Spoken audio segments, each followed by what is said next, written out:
Hey guys, welcome back to Click Academics. In today's video, I'm going to be teaching you guys how to solve this exponential equation. So we have x to the power of x is equal to 2 to the power of x plus 4.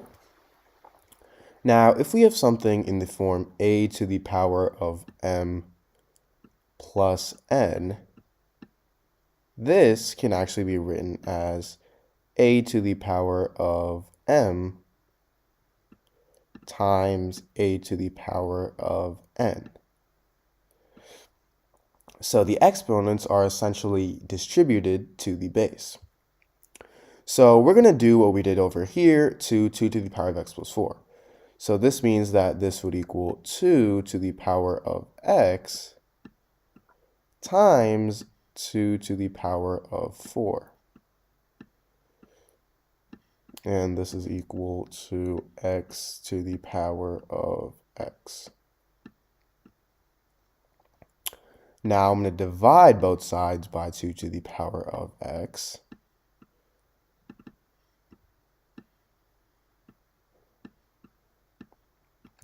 And now if we have something in the form a to the power of b over c to the power of b, this can actually be written as parentheses a over c to the power of b. So we have x to the power of x over 2 to the power of x, and this can be written as x over 2 to the power of x. This is equal to, these two cancel out, simply just 2 to the power of 4.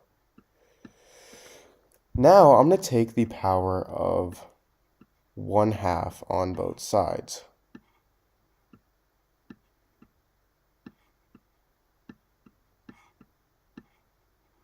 Now if we have something in the form a to the power of m to the power of n, this can actually be written as a to the power of m times n.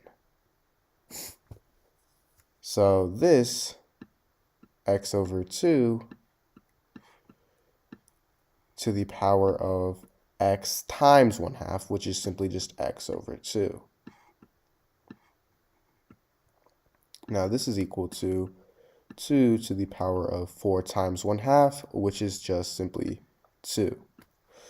Now if we have something in the form a to the power of a is equal to b to the power of b, then this means that a is equal to b.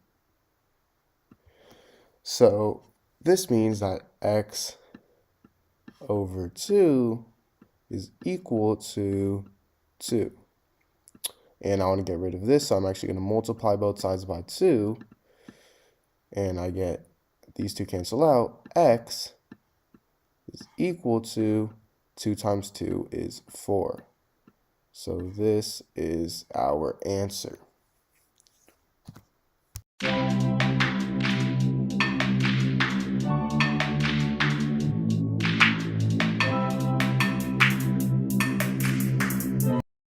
Hey guys, welcome back to Click Academics. In today's video, I'm going to be teaching you guys how to solve this exponential problem. So we have 9 to the power of 10 plus 9 to the power of 10 plus 9 to the power of 10.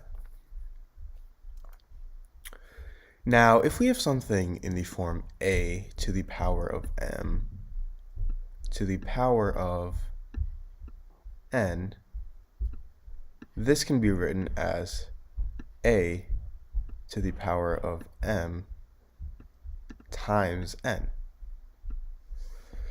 And the same thing can also be vice versa.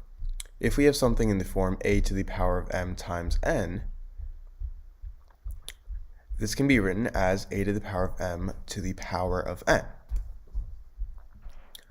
So right here we have 9, and 9, this is equal to 3 squared, right? 9 is equal to 3 squared. So I'm going to first replace all our 9's here with 3 squared. So we have 3 squared to the power of 10 plus, again, 3 squared to the power of 10 plus 3 squared to the power of 10. And now, as you can see, all three of our terms are in the form a to the power of m to the power of n, and remember that is equal to a to the power of m times n. So this would equal 3 to the power of 2 times 10, and the same goes for the other two.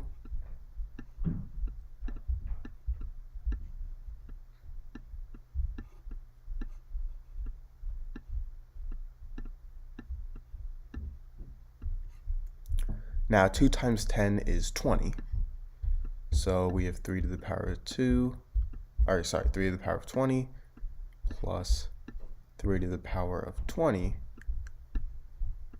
plus 3 to the power of 20. And now if we factor out 3 to the power of 20 from this, we get 3 to the power of 20 times 3 to the power of 20 divided by 3 to the power of 20 is 1. And same goes for the other two. So now we have 3 to the power of 20 times 1 plus 1 plus 1, and 1 plus 1 plus 1 is 3. So now we have 3 to the power of 20 times 3. And let's say we have a to the power of m times a to the power of n. This is going to be a to the power of m plus n.